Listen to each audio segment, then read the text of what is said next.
Dear panelists, dear participants, good morning to you in Europe. Good morning, good afternoon to all of you further east and in Korea.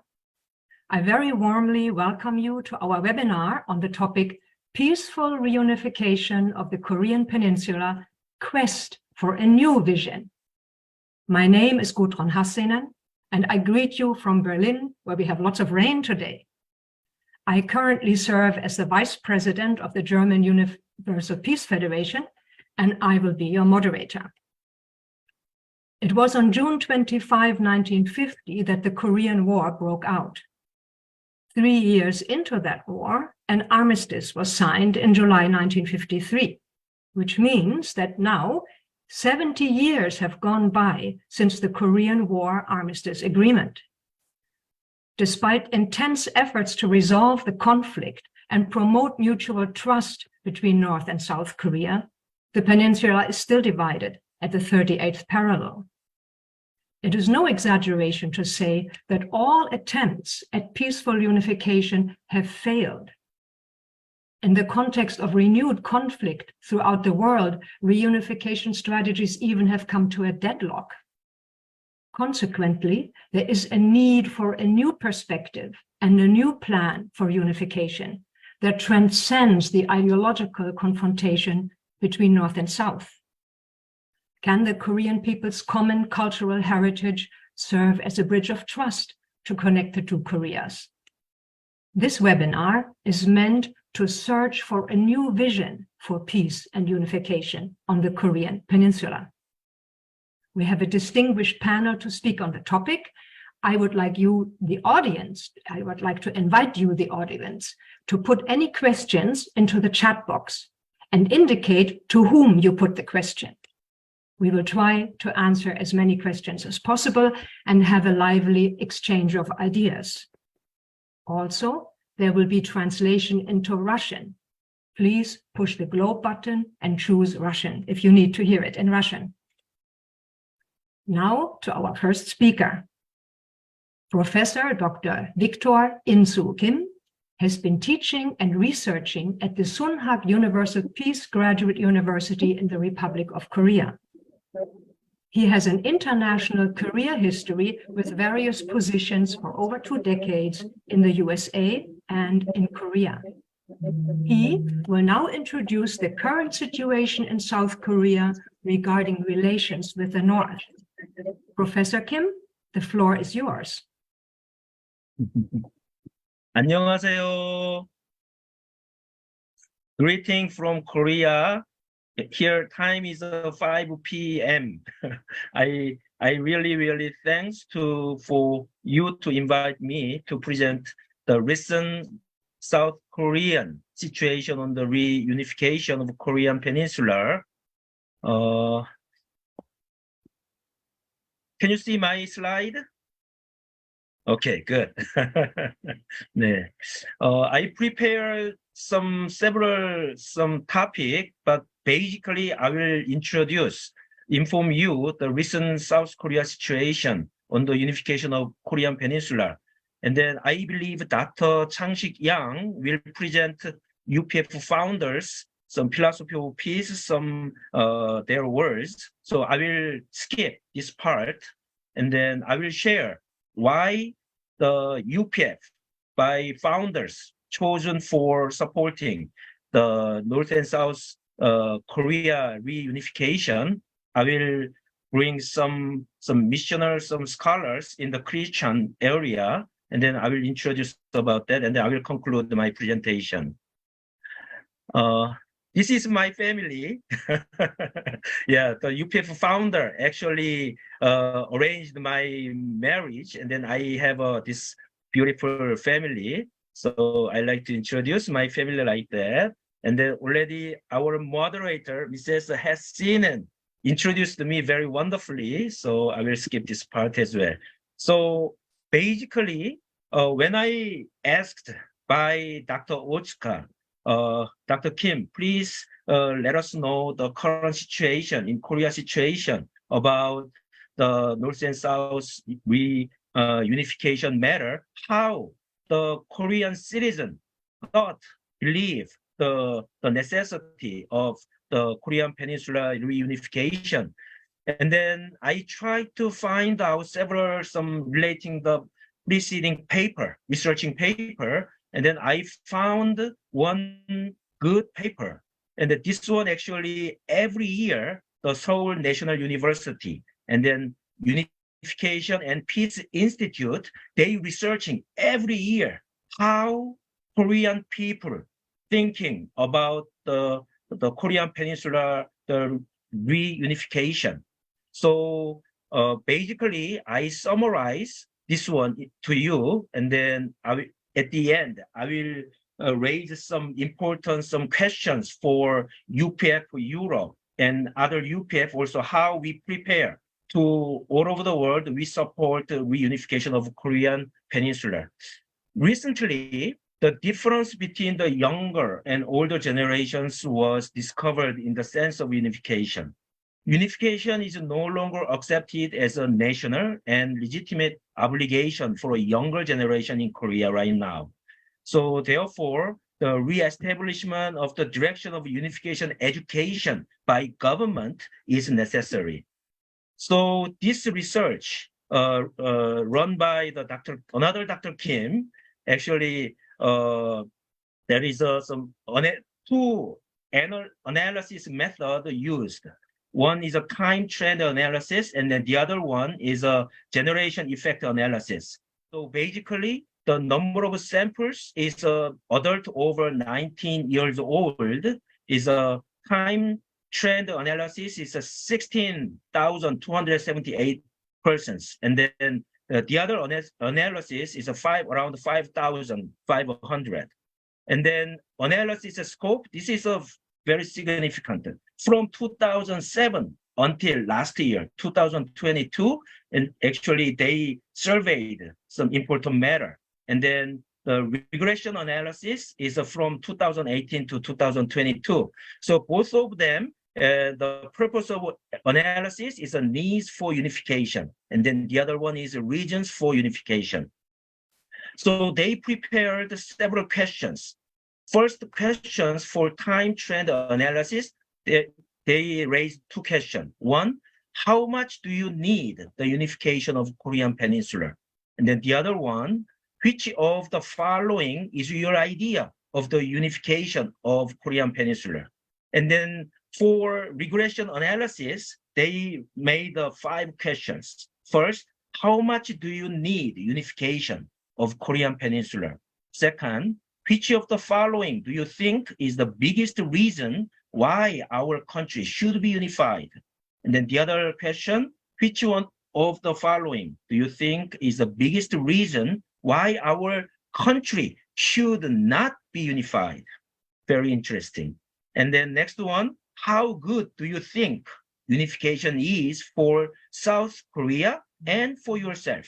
And the last question is, can unification improve the following economic and social problems? So with these questions, the many young people above 19 years old, they answered. So, however, this researcher, Dr. Kim, actually introduced generation classification by year of birth. He introduced the first Pew Research Center 2019. However, this is Korea situation. Therefore, one of the newspaper, 중앙일보, also they classified the year of birth. By year of birth, the people classified generation. So the 1955 to 1964 birth year is a first baby boomer. And then second baby boomer is a 65 to 74. And then generation X, 1975 until 1984. And then millennials is a 1985 to 1996. And then generation Z is 1997 and early 2010.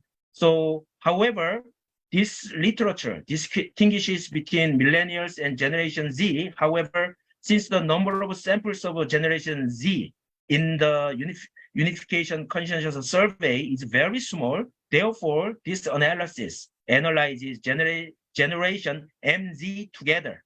So please understand this one. So first question, how much do you need the unification of Korean Peninsula?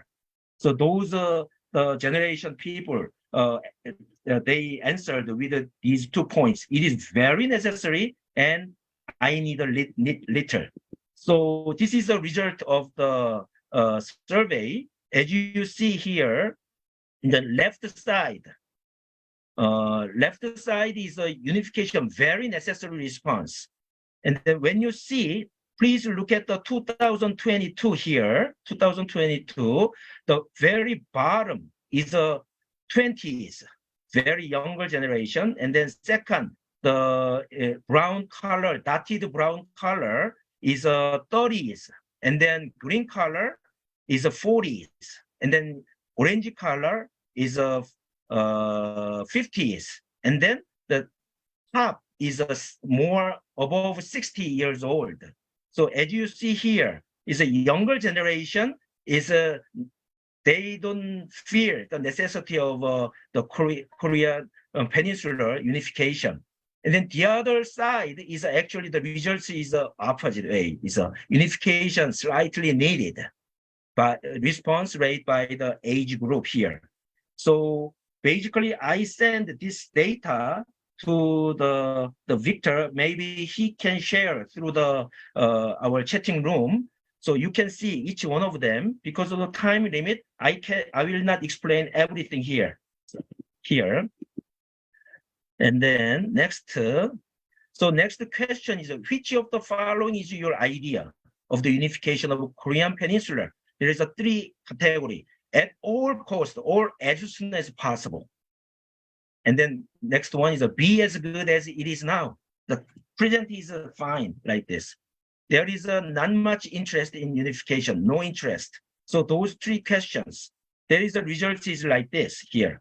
So when you see is a baby boomer, older generation is a very necessary, and then younger generation is not much interested in like this. The result is, yeah.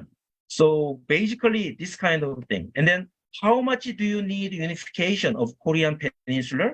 It doesn't take much, or it is not necessary at all. These 2 questions. And then need for unification is actually the older generation is strongly emphasized. And then also unnecessity is the younger generation, MZ generation they mentioned about.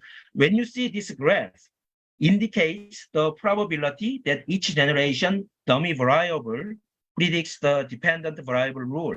The gray part means a 95% confidence interval. Samples that participated in the 2018 to 2022 unification consensus survey were used: gender, marital status, educational level, occupation, residence area, religion, political orientation, and survey year were included as control variable as well. So result is like that. And then next question is, which of the following do you think is the biggest reason why our country should be unified? The first reason, because we are from the same ethnic group. And then second, to eliminate the threat of war. And then third, in order for Korea to become a more advanced country. And then last, to solve the pain of separated families. The result is like this. So because we are from the same ethnic group, actually older generation is a positive. And then removing war threat is a younger generation is a very positive like this. And then to become an advanced country, this is some balance like this. And then resolving the pain of decreased families. This one also, younger generation is a little bit positive here. Next question, which of the following do you think is the biggest reason why our country should not be unified? It was very interesting to me when I read this paper, but there is a four some response here. Differences in the political system between North and South Korea. And second, socio-cultural differences between North and South Korea. Third, the economic burden of reunification. Then lastly, social problems that will raise after reunification. So this is a result. Economic burden is like this. And then differences in the political system is the MZ generation is very low here right now. And then post-unification social problem is a second baby boomer is very high. And then socio-cultural differences is the MZ generation is a very high line in this result here.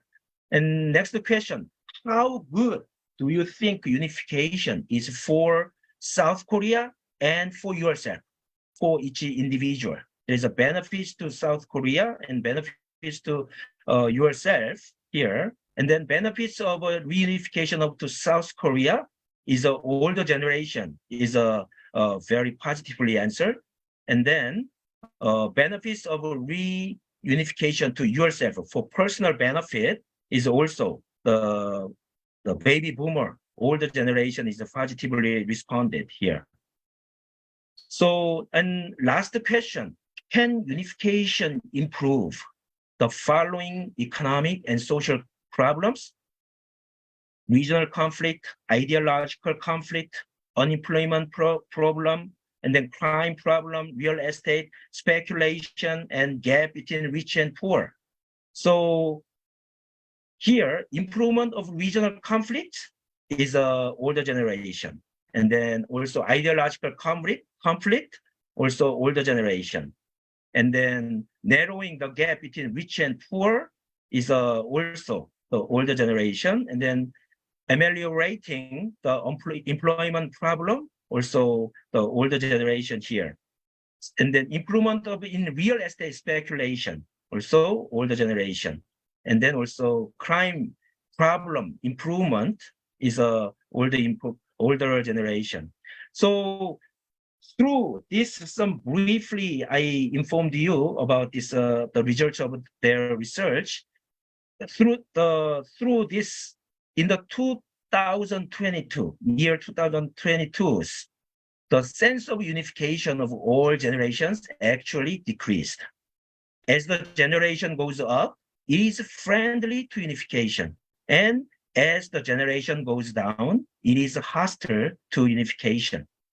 Actually, we need to understand the MZ generation. So current age is 20s and 30s. We call MZ generation.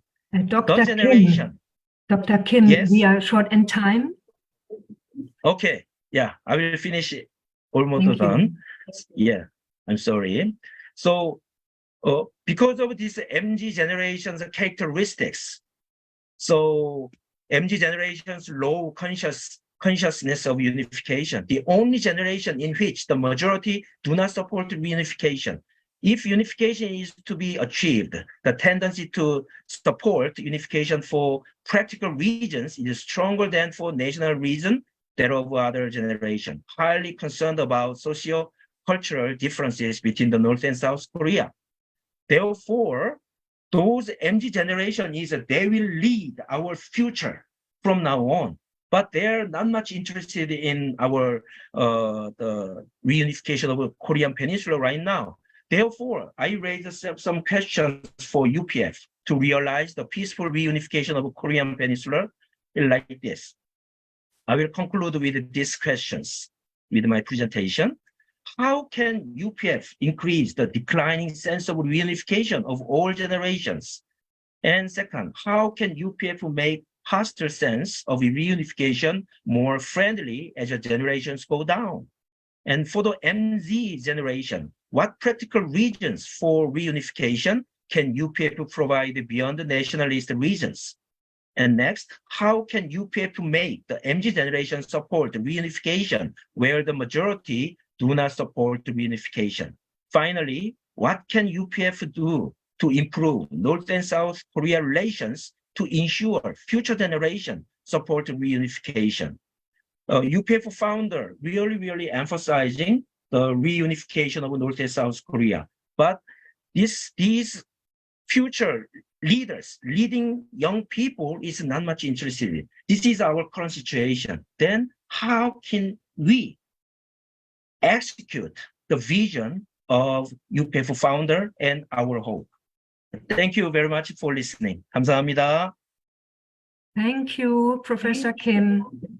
It is always very important to understand the situation as it currently is before embarking on any kind of new path. Thank you.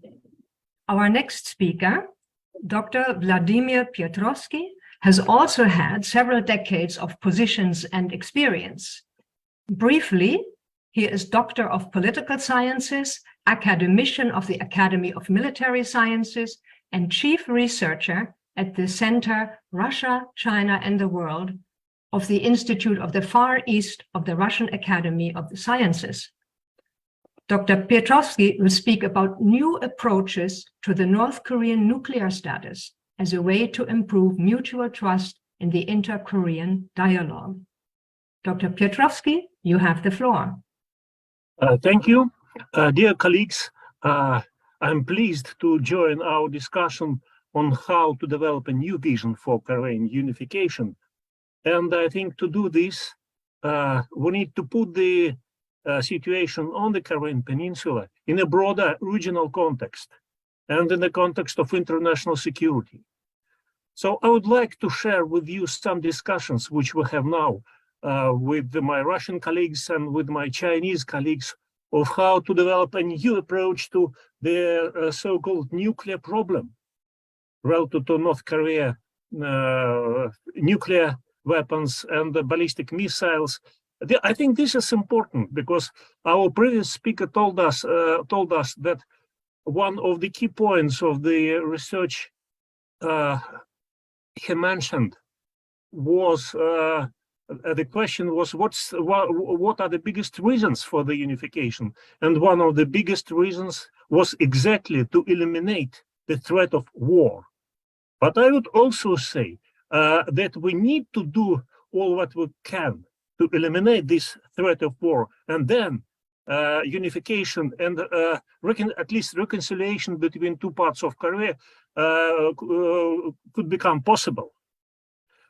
And again, as a political scholar and as an expert on international security, I would like to give you some examples of how do we scholars, academic scholars in different countries, consider the situation on the Korean Peninsula in terms of North Korean nuclear program. Of course, it's very dangerous. And exactly of this, North Korea is being perceived as a threat by its neighbors and by the United States and probably by other countries. Actually, I think that the key goal for us should be how to try to eliminate this threat, meaning that we need a new level, higher level of mutual trust.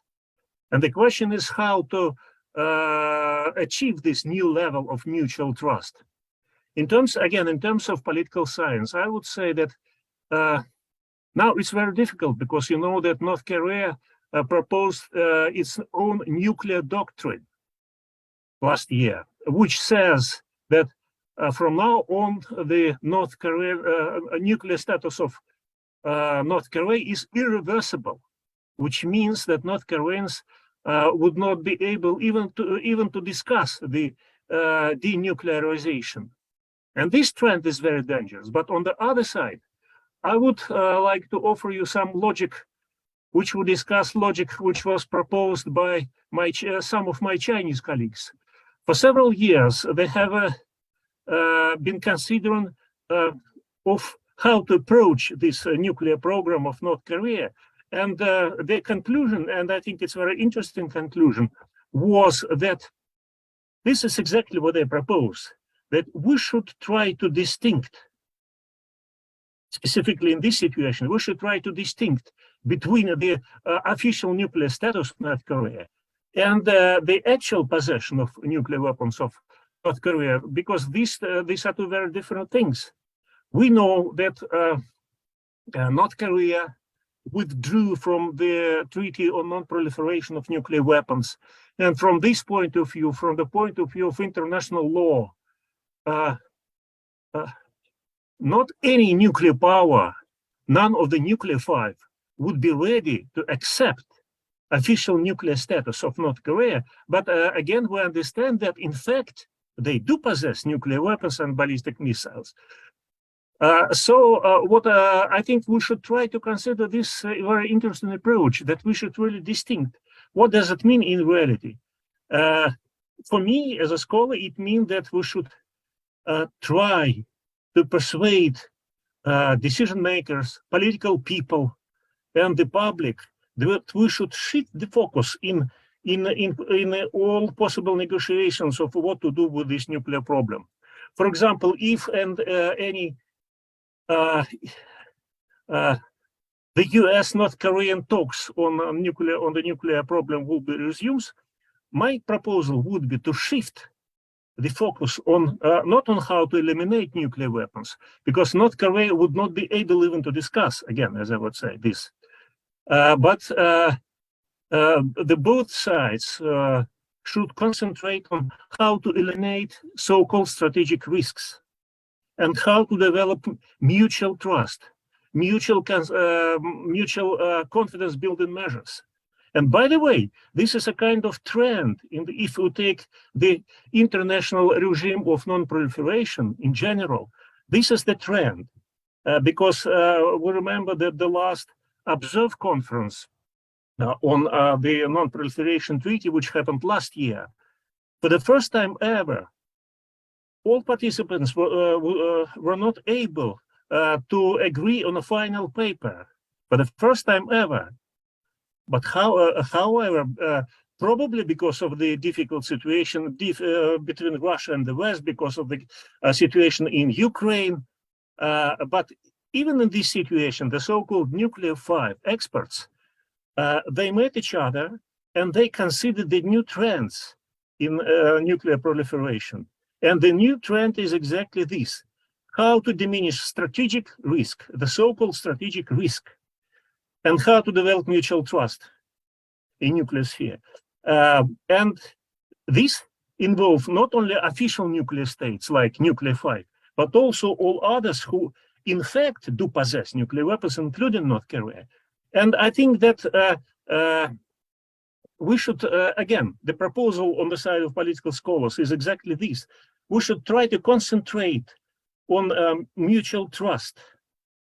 And Russian diplomacy proposed that we should also try to concentrate on the so-called mutual guarantees.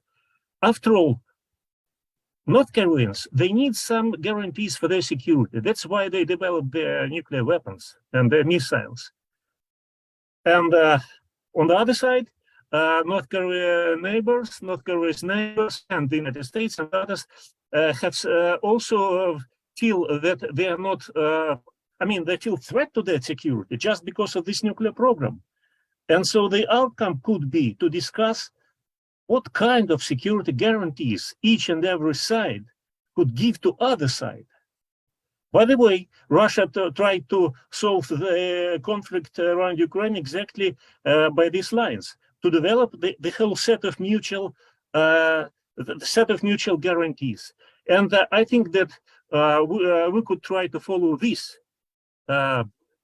example in Northeast Asia.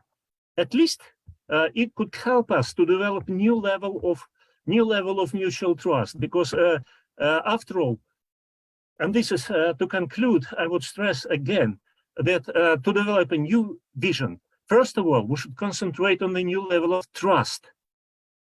And this would not be possible if we will not try to solve these security concerns, which you call security dilemma, because all sides, North Koreans, the Republic of Korea and the United States, they look at each other and they perceive each other as a possible threat. And the key point is how to diminish this, how to change this perception. And this would affect the public dialogue between North Korea and South Korea in terms of public civil society, not only the state bodies. So at least this is an approach we should, I would suggest to follow. And I think that we, the UPF, the ambassadors for peace could try to develop the dialogue along these ways. Thank you very much. Dr. Piotrowski, thank you very much for this valuable contribution of shifting the focus, because I think in the end, yes, you have to base future actions on facts and not on wishful thinking. Mr. Jacques Marion is our next presenter. Mr. Marion worked in China and Russia in the past as Secretary General of UPF Eurasia. He is currently co-chairman of the Europe-Eurasia Middle East chapter of the Universal Peace Federation. Monsieur Marion, the floor is yours. Thank you. Thank you, Gudrun. Good morning. Let me just share I have a brief PowerPoint with just some slides to illustrate my talk. Good morning, Dr. Young, Dr. Petrovsky, and Dr. Kim, dear participants. I've been asked to make a presentation in this webinar representing Europe UPF and bring a European viewpoint. Actually, I need to learn from you. You are the experts, and I'm really happy to have your very factual presentations. This is a very important issue for us in the coming years, as we all know. Korea has long been coveted by great powers because of its strategic location, as illustrated in this caricature by French artist Georges Bigot in 1887, showing China, Japan, and Russia's eagerness to catch Korea. You see my slides, right? You see the slides? Yes, okay. According to scholars, a peaceful reunification would realize political stability and multilateral cooperation in East Asia, then would lead to a reduction of military tension in the region, and peace would, of course, bring economic development of Korea and the end of the Cold War and the establishment of an East Asian community, which would have, of course, a great impact on the world level. It's common knowledge that if the power of South Korean technology and natural resources in the North were combined, the unified Korea would become a very powerful nation in Asia. But this could not be done without the active involvement of the four major powers surrounding the Korean Peninsula: China, Russia, the USA, and Japan, because these powers were in great part cause of the division of Korea. Their interests are at stake, and we cannot conceive of Korean reunification without their involvement. Briefly speaking, what could be these powers' expectations and concerns? Of course, all of these nations, these four nations, would benefit greatly from the creation of an East Asian economic community with a powerful Korea. That would be a great market for the United States, Japan, China. I think Russia would then have some, incentive to develop its own gigantic Far Eastern region. Russia could sell its gas and oil to Korea. I think it already proposed to build a pipeline, if I'm not mistaken, to the peninsula. But also these nations have a great concern, series of concerns. Which political system would a unified Korea adopt? Will it be a pro-USA, pro-China? Will it be anti-Japan? On the other hand, what will be the cost, and probably a very substantial cost, that they have to bear to support the process of unification? Besides, each of these nations have also historical or territorial conflicts with either North or South Korea. For instance, some island issue with Japan, or in the case of China, some Korean Chinese province or Manchuria, and so on. And of course, one great concern would be defense and security matters because of the nuclear issue. Regarding the question of North and South Korea, I will stop here. I will come back to share afterwards because I don't have that slide for the rest of my speech, just at the end. Regarding the question of North and South Korean unification challenges, I will turn for a summary to Professor Rüdiger Frank, who is a professor of East Asian Economy and Society and head of Department of Asian Studies, East Asian Studies at the University of Vienna. He's a top expert on North Korea, where he lived and studied. He analyzed the question of Korean unification in light of Germany's experience. I will just share a few points. He wrote some very interesting papers. One central issue for Korean reunification, of course, would be its cost. I'm quoting Professor Frank, the National Assembly Budget Office, this is 2015, estimates that the total unification cost for the 45 years from 2016 to 2060 will amount to about $9.2 trillion. He thinks himself this cost is a bit overstated. In fact, he has quite a positive view of reunification, but he adds this point. He says, if South Korea has a reason to be afraid of unification, it's not because of its huge costs, but because of a massive structural change that will result in dramatic loss of jobs and tax income in the South. This points to the fact that the costs and the benefits of Korean unification will not be distributed equally among all Koreans. Then he lists a few points on how Korean unification would differ from German reunification. He compares both, and that tends to highlight the fact that Korean reunification, in a sense, will be more challenging than German reunification. I will just cite a few points that he makes regarding attitudes of people, of local people towards unification. Germany's division was by many seen as a form of punishment for the German aggression in World War II. But the Koreans, they are the victims. They were the victims of aggression, and thus they regard division as a great injustice. So this adds nationalist undertone to the unification debate. Unlike in the case of Germany, Koreans fought and killed each other during the Korean War. Therefore, dealing with the legacy of the past will be a much bigger challenge for Korea. Regarding the cost of unification, North and South Korea have economic structures that are complementary in many ways. For instance, South Korea's capability to extract and process mineral resources of the North.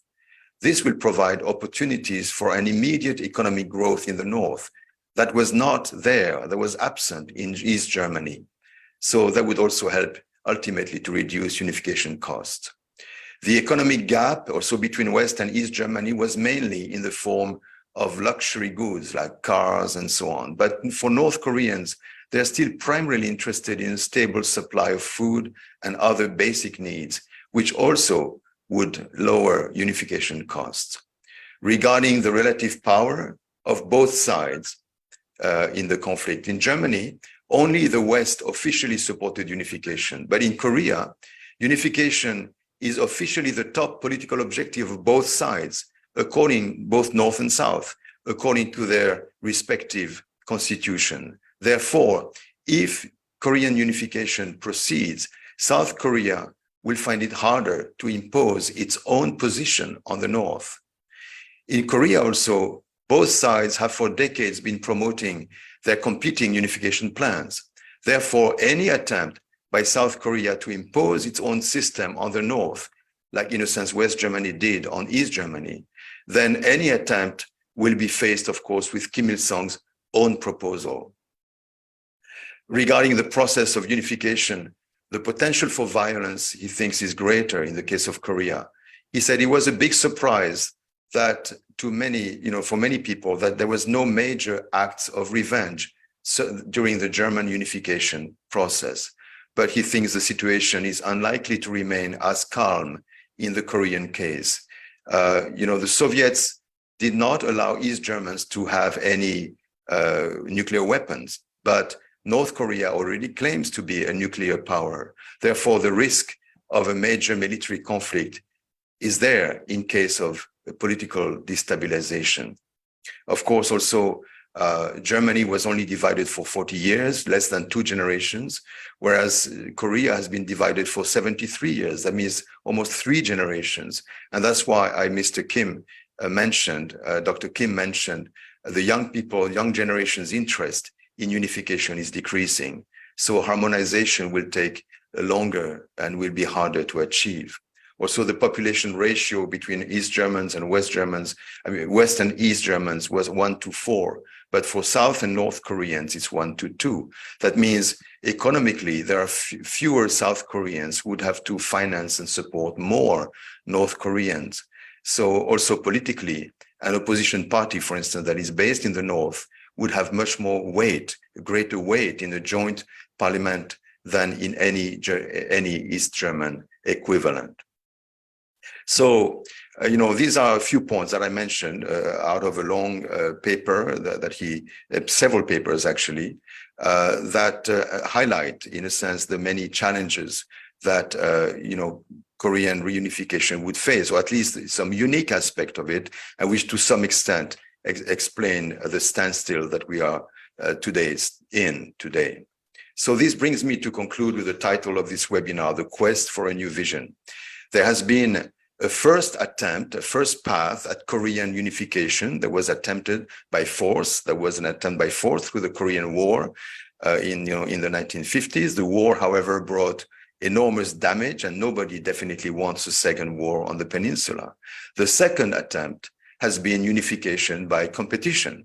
That means whoever win in the competition of national development and international recognition will absorb the other one. So this is, in a sense, a path of absorption, an attempt of absorbing the other side. But this has lasted for 70 years. And of course, there has been great economic development in the south, military development in the north, and after 70 years, we are at a deadlock. So we need a third path for unification, and this is the one promoted by our founders. I just want to show again our slides. Do you see the slides? Yes. I think you all know, most of the people on this webinar know that our founders have been very much involved in the reunification of the Korean Peninsula. And one of the very important meetings they had was visiting North Korea in December 1991 to meet Kim Il-sung. Dr. and Mrs. Moon had a peace talk with North Korean leader Kim Il-sung, who once actually attempted to kill him or to have him killed, as he was an anti-communist leader. Surprisingly, an important peace agreement was signed at that time, which became a very fundamental framework of North Korea's diplomatic policy in the 1990s and the early 21st century. During that meeting, they signed, an agreement which is summarized in these few points here: the decision to implement, the visits of families that have been separated by the war and by the border, the 30th parallel. Also, the peaceful use of nuclear energy, the welcoming of investment by overseas Koreans, and the holding of summit talks between North and South, and the development of Mount Kumgang, the touristic development of that region.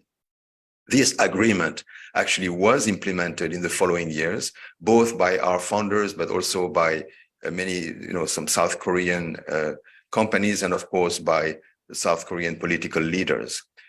In 1998, there was a cultural exchange with a visit of the Little Angels, which is a performing troupe founded by Reverend Mrs. Moon that came to Korea, and in exchange, a boys' art group from Pyongyang came and visited Seoul. That was the first time there was a cultural exchange, between North and South after the war.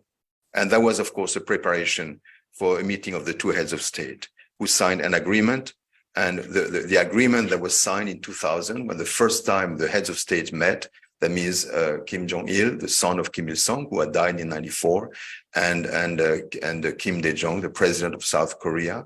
And of course, I will not go into detail, but this agreement basically that was signed on June 15, 2000 reflects the agreement that actually was signed initially by Dr. Moon and Kim Il-sung and Dr. Moon, our founder, in Pyongyang. But there is one story, and I just want to end with that one story because it touched me, and I think it just highlights the spirit of Dr. Moon, and that story of this early time of connecting with North Korea was told by Dr. Thomas Ward, who is also my professor at UTS. So I just want to briefly share, the way he explained about after he met with President Gorbachev in Moscow in April 1990. Reverend Moon asked his staff to reach out to Kim Il-sung and assert that he was a friend of North Korea. There hadn't been any contact between North and South Korea. Actually, contacts were even forbidden. And he could help. And he proposed that he could help with the mediation with the United States. And so this actually outreach resulted in the invitation for Reverend Moon to meet with Kim Il-sung in North Korea early December 1991, as I showed in the previous slide. Reverend Moon was actually very warmly welcomed by Kim Il-sung. On the foundation of that meeting, in 1992, the American Freedom Coalition, which is an organization of political leaders in America, founded by UPF founder Dr. Moon, organized a visit to Pyongyang of a group of 40 former US congressmen and governors, led by Congressman Eichord, whom you see on this picture with Kim Il-sung. They discussed with North Koreans on easing the US-DPRK relations, and then Kim Il-sung gave even in the Washington Times his first interview to the West. For the first time, Kim Il-sung was able to speak to the Western people through the Washington Times, which is the paper founded by our founders, UPF founders, Dr. Moon.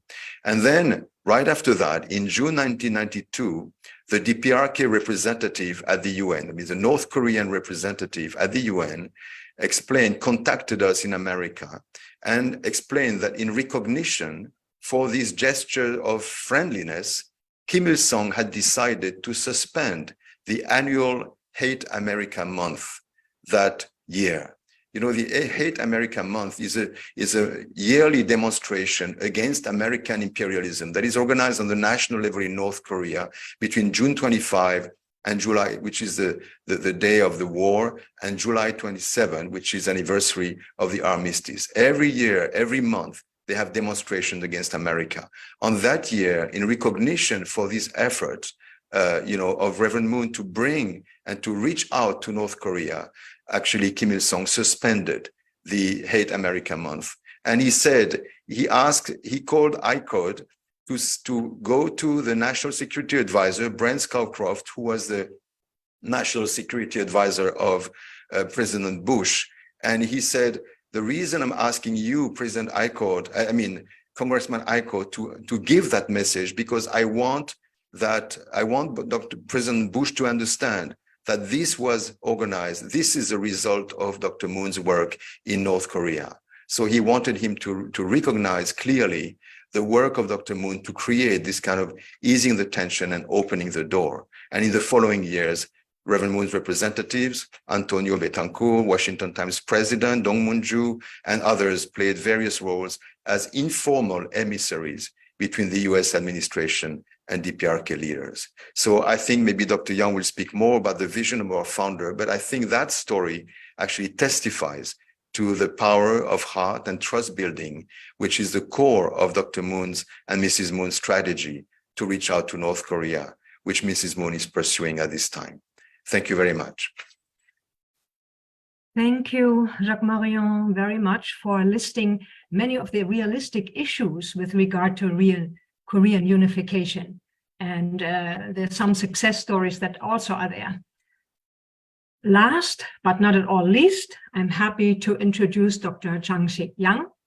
He is the new chairman of UPF International, and concurrently, he's the chairman of UPF Korea. He previously served as the regional chairman of UPF Central America and the Caribbean, so he speaks Spanish. Also, over decades, Dr. Yang has held positions and responsibilities as a trusted and lifelong colleague of the UPF's founders, including as president of the Family Federation for World Peace and Unification Korea, as regional president of the Family Federation for World Peace and Unification North America, and as chairman of the American Clergy Leadership Conference, which partnered with UPF in developing the Middle East Peace Initiative in the early 2000s. Dr. Yang, you have the floor. Thank you, sister, for your generous introduction. Good morning. Greetings from Korea. Your Excellencies, Ambassadors for Peace, ladies and gentlemen, my dear brothers and sisters, good morning. First of all, I would like to express my gratitude to all of you who joined this meaningful webinar to explore the vision of peaceful reunification of Korean Peninsula, despite your busy schedules. Before we talk about Korea's unification, we need to understand the historical background of Korea. Korea has been one nation for 1,300 years since the unified Silla dynasty in 676. But after Japanese colonial era, World War II ended in 1945, and the Korean Peninsula was divided into two parts, North and South, under the control of the United States and the Soviet Union. In August 1948, a democratic government was established in South Korea. And 1 month later, a communist regime was established in North Korea. After that, the Korean War broke out, after 2 years later, on June 25th, 1950. Actually, day after tomorrow, Sunday, is the exactly 73 anniversary of Korean War broke out. Even on that day, it was also Sunday. So amazingly, coming June 25th, Korean calendar is Sunday. And for 3 years and 1 month, until the armistice was declared on July 27, 1953. 70 years, anniversary is coming. So we are going to have big peace road cross from DMZ from west to the all the way east, and we'll meet at the DMZ area. So the brutal war continued around the Korean Peninsula. During this period, 63 countries around the world provided military, material, and medical support to both the South and the North. At that time, considering that there were 93 UN members, the Korean War was, in a sense, like another world war. Under the UN Security Council resolution, the 16 countries led by the US sent troops to support South Korea. The Soviet Union and China supported North Korea blindly.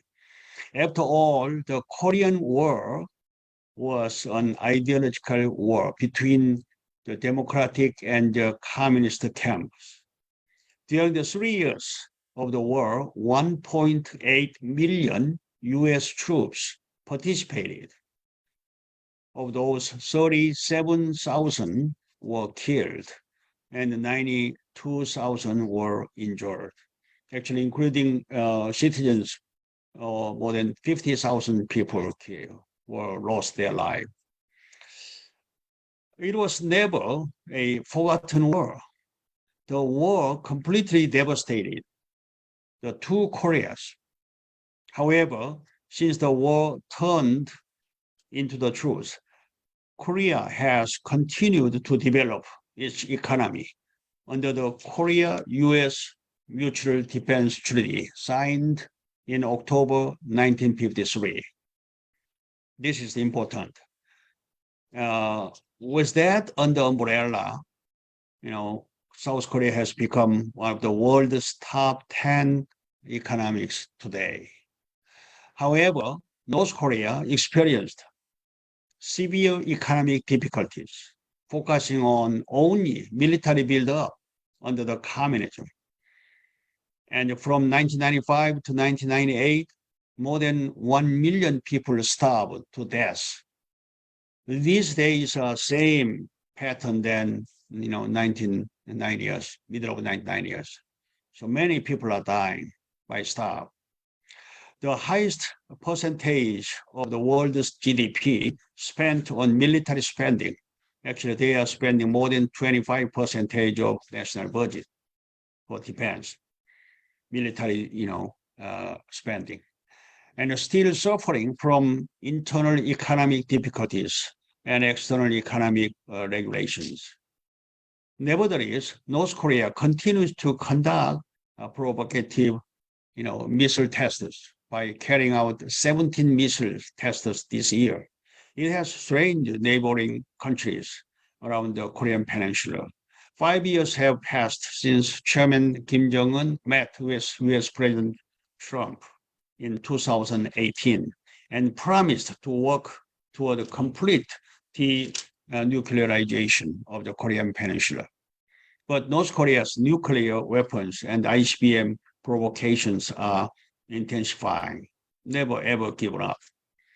What can be done to resolve the conflict on the Korean Peninsula between democracy and communism that arises as the last divided country on earth? History tells us that we can solve it with the power of a particular politician, businessman, or particular religion. Don't think so. Here, we need to pay attention to the UPF co-founders, Dr. and Mrs. Moon. In 1987, the founders, Dr. and Mrs. Moon, said that the Citizens Federation for the Unification of North and South Korea should be founded and ideologically armed by the people, emphasizing that the reunification of the two Koreas can be achieved only with true love. And he continued by practicing his practical steps. In 1991, the founders, Dr. and Mrs. Moon, finally entered North Korea, as we see the picture. The founders who almost died several times by the communist regime in North Korea visited and met with Kim Il-sung, who was killed like an enemy. During the meeting, Reverend Moon and Kim reached an important 5-point agreement, as Brother Jack Marion showed. So since that time, actually, we've been build trust each other, good foundation at a NGO level. Still, we've been in ongoing dialogue with North and South on behalf of South. Now, the current government become very much conservative. Since conservative government took over the authority, and North and South Korea, getting distance more, now totally disconnect, even direct line. So Mother Moon, after father passed away, inherit his spirit, and she's driving, straightforward. She emphasized the heavenly unified Korea in the process of unification. Yes, God must be with us.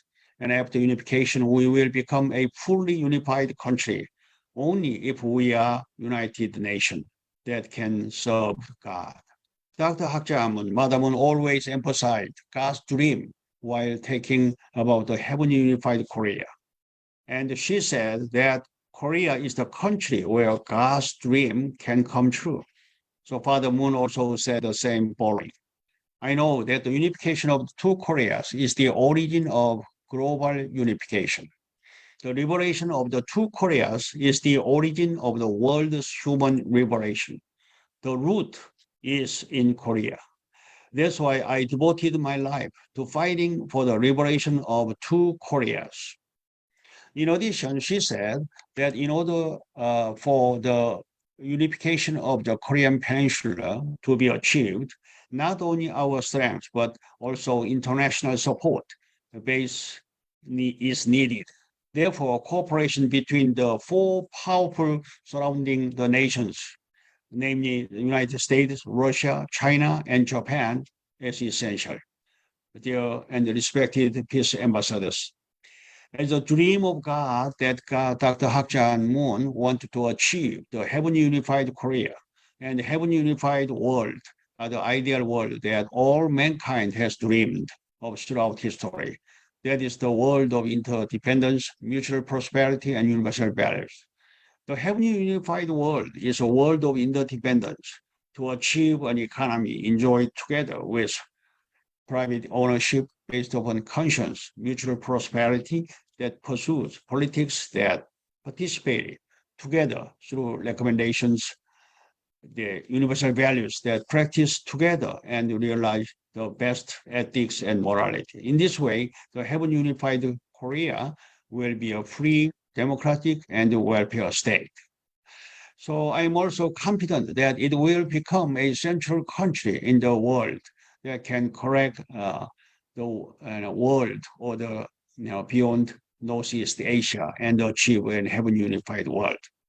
So last May 9th, Mother Moon assigned me as the international chair of UPF, as well as head of UPF Korea. So, and ordered me, bring international foundations, networks of UPF to Korean Peninsula to support the reunification of Korean Peninsula. So we are going to start the 1 million training membership to support reunification of Korean Peninsula as a part of the citizens movement. So it's an NGO level. So we have already branches of each, every province, and go down more little village level. So we are going to mobilize millions people to stand up together to make peaceful reunification of Korean Peninsula. So once again, I would like to end my words with the sincere hope, and all of you will actively participate in the movement for the realization of this unified Korea. Thank you so much. Thank you. Thank you so much, Dr. Yang, also for keeping the time and for addressing, I thought, the human aspect in the issue of Korean division. Because a possible reunification is not only a matter of statistics or strategic planning, it's about real people who mostly desire to live in peace and in freedom and in prosperity. I would like to thank all of you panelists once again. I believe that we have gained new ideas, food for thought and deliberation. There are a few questions, actually. 3 I found put to Dr. Piotrowski and 1 to Dr. Yang. And so I would like to start with a question to Dr. Piotrowski. And there are also comments, but I'll start with this question, and then next will be Dr. Yang. And if you can answer briefly, that would be great. Then we can answer more questions. Dear colleagues, thank you very much for these 3 or even I see even 4 questions, really good questions. And the first is, do North and South Korea support Belt and Road Initiative proposed by China? I would say that officially no, because China did not offer these 2 countries to join this initiative, because the idea of the Belt and Road is to have the maritime route through Pacific, through Indian Ocean and Pacific, and to have the landline corridor through Eurasia and Central Asian countries to Europe. But again, and I would also mention that the Republic of Korea developed its own initiative, which is called Eurasian Initiative, which was developed under one of the few previous administrations, which is very much the same like Chinese initiative. And I'm saying this because I think that economic diplomacy is very much important. What could bring closer North and South Korea is exactly economic diplomacy. And just one example dealing with China, their success story of the Chinese diplomacy, they were able to bring peace between Iran and Saudi Arabia. Why? Because Chinese diplomats told Saudi Arabians, okay, please bring peace with Iran. And then we would open you the way to this Belt and Road Initiative, and Saudi Arabia would enjoy investment and trade. It's many good things. And Saudi Arabia agreed. And that's how it was done. And why not the same could be done to bring closer 2 parts of Korea? I mean, the 2 economic systems of Korea. I think it's possible. There's another question is about BRICS. Is the format which bring together Brazil, Russia, India, China, and South Africa. BRICS is becoming more and more popular, and at present about 15 countries stay in line to join BRICS. But this list do not include North and South Korea so far. But theoretically, I think it's possible. And another question is, let me follow the chat. And yes, another question which I think is important is the role of nuclear weapons could be destructive. I have the question from our listener in Russia, how nuclear weapons could protect peace. We see that countries which do not have nuclear weapons, they become victims of the ones who have nuclear weapons. But I would put it on the other side. For North Korea, the biggest incentive to have nuclear weapons is to have the sense of protection. It's important because North Koreans are being afraid that if not nuclear weapons, they would be approached by the United States, who would probably try to change their political system and bring the rest to their security. And as one American expert told us recently, after all, North Korean leader Kim Jong-un should be assured that he would not be treated like Muammar Gaddafi in Libya after he withdrew from Libyan nuclear program. This is important, I think. And the final question is about this, the research group on the so-called ideas of Xi Jinping, which was established in Russia. And it's interesting because it was established within my own Institute of China and Contemporary Asia. That's how my institute is called now. It's not an Institute of Far Eastern Studies anymore. It's Institute of China and Contemporary Asia Studies. And they have created this research group. And the idea is to study the whole set of the ideas of Xi Jinping. And I would say that the current Chinese leader, he is not only a political leader, he's a kind of political theorist. And he made very interesting proposals from my point, dealing with the theory of political science and the theory of international relations. And of course, it makes sense to study these ideas because there are at least several sets, like ideas of Xi Jinping on economy, on governance, on green agenda and climate change, on international security and foreign policy. And each of these includes the whole set of collection of works, speeches, and articles by Xi Jinping. And of course, it should be studied to better understand China. That's my answer. Thank you very much for precise and answers. There is one question to Dr. Yang, also from Russia, actually, and it says, according to the Christian belief, what should be the best way to establish peace on the Korean Peninsula? What kind of love should we exercise on North Korea? Thank you for question. And even I'm going to include my answer to Sergey from Kazakhstan. Actually, we have to understand the character of this dividend between North and South. This is not just divided by land only. More fundamentally, essentially divided in terms of ideology. So North Korea is the conclusion of atheism, and South Korea more Christian based and more deism. And North Korea became kind of almost false religion, centering on founding father of Kim Il-sung of North Korea. They have very strong ideology called Juche ideology. So they believe they trust more than Messiah, more than almost God's level. So all 22 million people are totally unified, centering on those, Kim's family.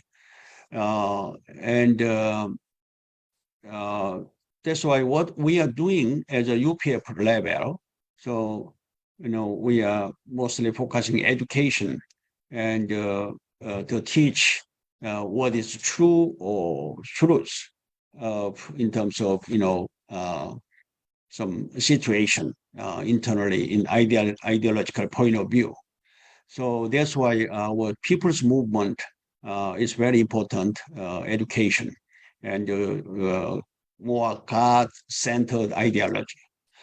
And secondly, current modern war is not just a military weapon, but more high-tech and economic. In that sense, North and South Korea, the difference getting more and more distance. In terms of economic power, it became 50-1. So in that sense, North Korea cannot do anything in terms of, economic aspect to South Korea. South Korea has enough capital, enough high-tech to liberate and support North Korea. So, and many South Korean NGOs are ready to support unconditionally to north because people are starving under current regime. This is, beyond ideology.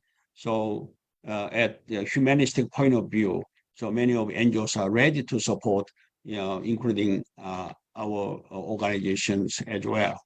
So I think sooner or later, all those sanctions from US, from United Nations should be released. And once start communication, once start, some traveling each other, I think all situation will be dramatically changed. That's what Mother Moon kind of predicted. That's why Mother Moon asked, some good time, some momentum will come by 2025. Some momentum, reunification of two Koreas. So we are preparing for that momentum, and not just we are waiting. We want to make atmosphere toward peaceful reunification of Korean Peninsula without any war. So that is our purpose and essence of UPF activity. Thank you. God bless you. Thank you. So we have officially 1 minute left, but maybe I could still put out the question, which are going to all the panelists, and perhaps you can combine it with a very, very short closing statement. The question is, can former communist bloc countries actually pave the way for some kind of diplomatic path without losing the trust of North Korea? Maybe Dr. Kim would like to start. Please unmute yourself. I think I have no comment about that. Not my expertise area. Please, other panelists, please.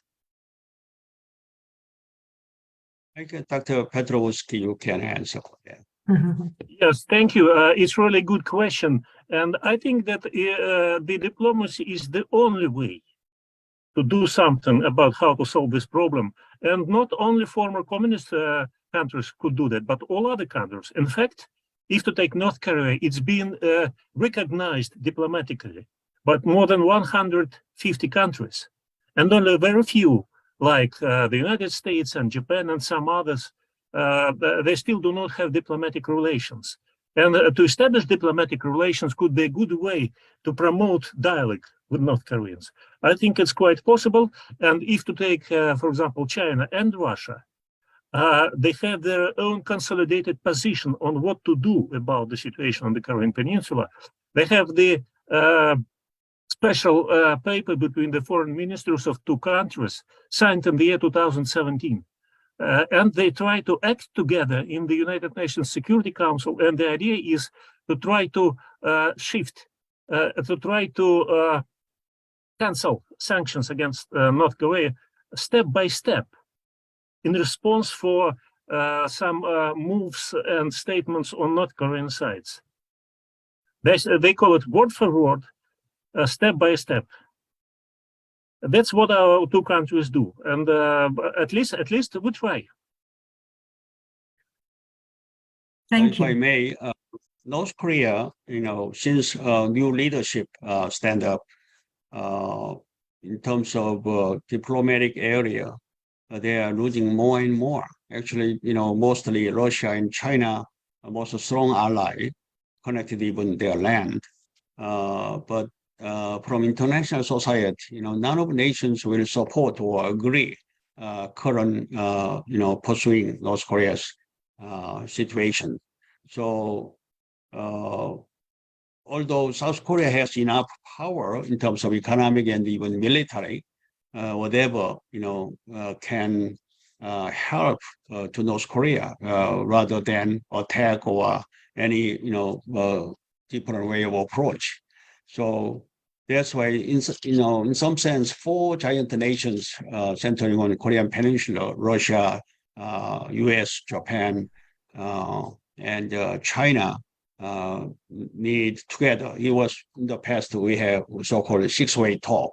Through this dialogue, somehow we're gonna find some way of peaceful to resolve this complex situation between North and South.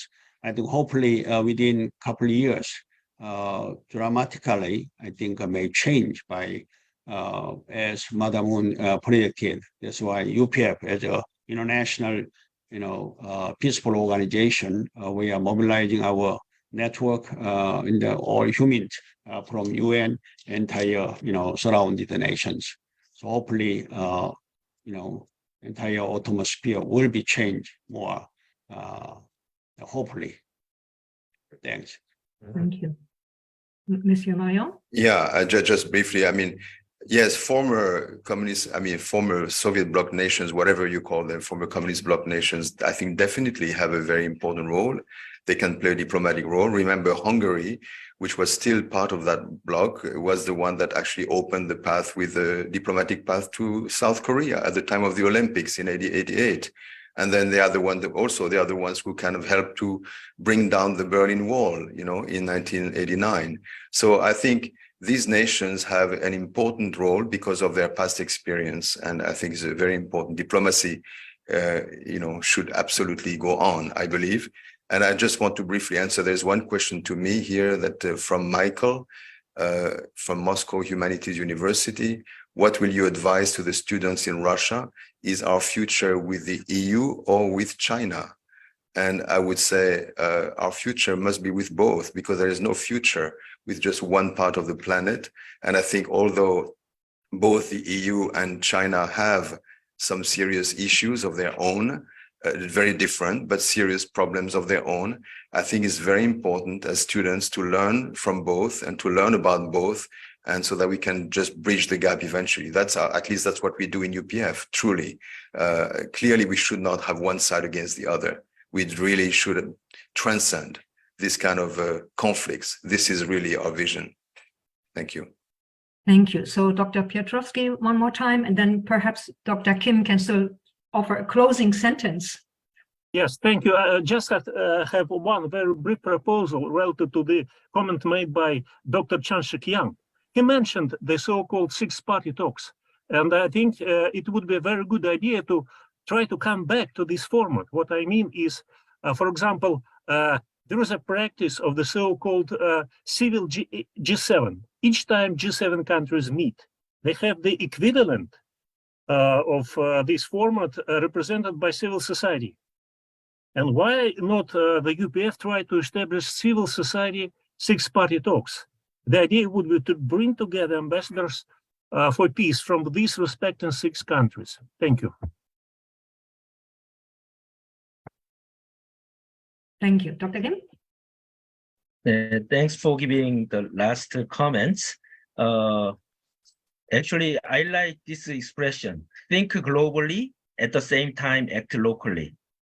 Because with my observation, you have a huge vision, very big vision, but how can you execute those vision is actually people to people. They communicate one another. So the most important one, the reunification of North and South Korea, this question I like to raise. Do we really love people of North Korea, or we really love our ideology? So therefore, I strongly believe the practice, our genuine loving people of North Korea, then they will open their gate to all of us. Thank you. Just one point, based on what Dr. Kim just said.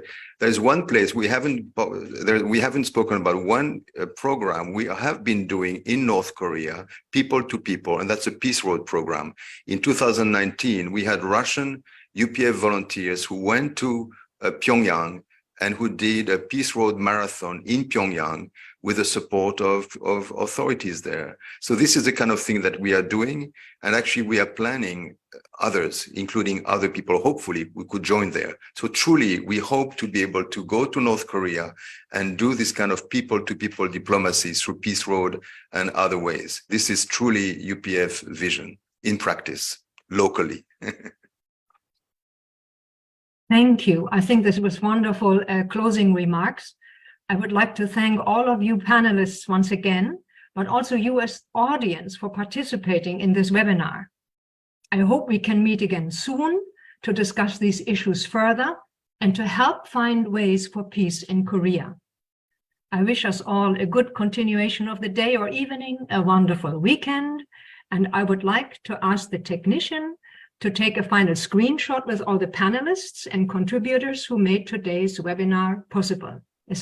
Can we do that? Thank you very much and goodbye, everyone. Thank you. Thank you. 감사합니다. Thank you. Thank you very much. Thank you very much. Thank Thank you. you, Dr. Young. Thank you, Thank you. Dr. Kim. Doctor. Thank you. Spasiba, Dr. Petrovsky. Nice to see you again. Do swidania. Gudrun, thank you very Thank you, much. Dr.